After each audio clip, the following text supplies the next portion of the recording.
Elon মাস্কের AI ভিত্তিক app Grok 3 উত্তাপ ছড়াচ্ছে ভারত জুড়ে। ঠোঁটকাটা অ্যাপটির কার্যক্রম সবচেয়ে বেশি বিপদে ফেলেছে ভারতের ক্ষমতাসীন দল বিজেপিকে। গ্রোক 3 অ্যাপটি এক্স থেকে সরাসরি ব্যবহার করা যায়। নির্মাণকারী প্রতিষ্ঠান XAI এর দাবি অ্যাপটি চ্যাটবটের সর্বশেষ সংস্করণ। অ্যাপটি ইতিমধ্যে তুলোধুনো করেছে ভারতের প্রধানমন্ত্রী নরেন্দ্র মোদীকে। মোদী ও রাহুল গান্ধীর মধ্যে কে বেশি সৎ এ বিষয়ে একে প্রশ্ন করা হলে এটি মোদী অপেক্ষা রাহুল গান্ধীকে এগিয়ে রাখেন। সঙ্গে আরেকটি মন্তব্যও জুড়ে দেন যে এটি কাউকেই ভয় পায় না। এছাড়াও গ্রোক প্রাতিষ্ঠানিক শিক্ষার ভিত্তিতে মোদির চেয়ে রাহুল গান্ধীকে এগিয়ে রেখেছে। এমনকি নরেন্দ্র মোদীর একটি সাক্ষাৎকার নিয়েও নেতিবাচক মন্তব্য করেছে গ্রোক। অ্যাপটি জানিয়েছে মোদির সাক্ষাৎকারের বেশিরভাগ অংশই স্ক্রিপ্টেড।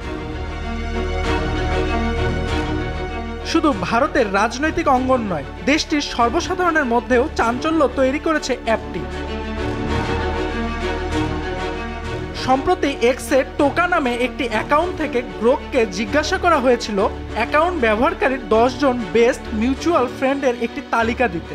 প্রশ্নের জবাব দিতে দেরি হয় ব্যবহারকারী ধৈর্য হারিয়ে কয়েকটি বেফাঁস মন্তব্য করে বসেন।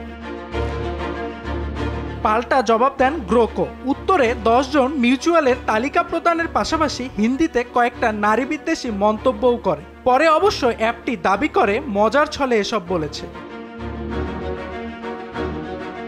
গ্রোকের এই প্রতিক্রিয়া নজরে এসেছে নেটিজেনদের। 2 মিলিয়ন ভিউ পেয়েছে এই প্রতিক্রিয়া।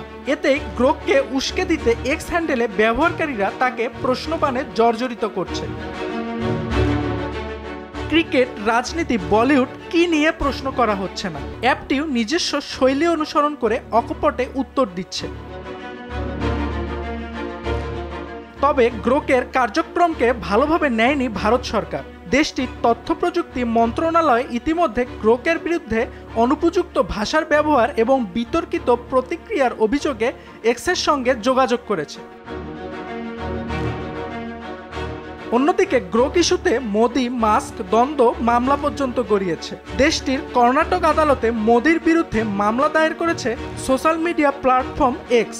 এক্সের দাবি মোদি সরকার ভারতের তথ্য প্রযুক্তি আইন 69(3) এর বিধারার অপব্যবহার করছে এবং অনলাইন কন্টেন্টের ওপর সেন্সরশিপ চালাচ্ছে। অর্ণব প্রসাদ, RTV।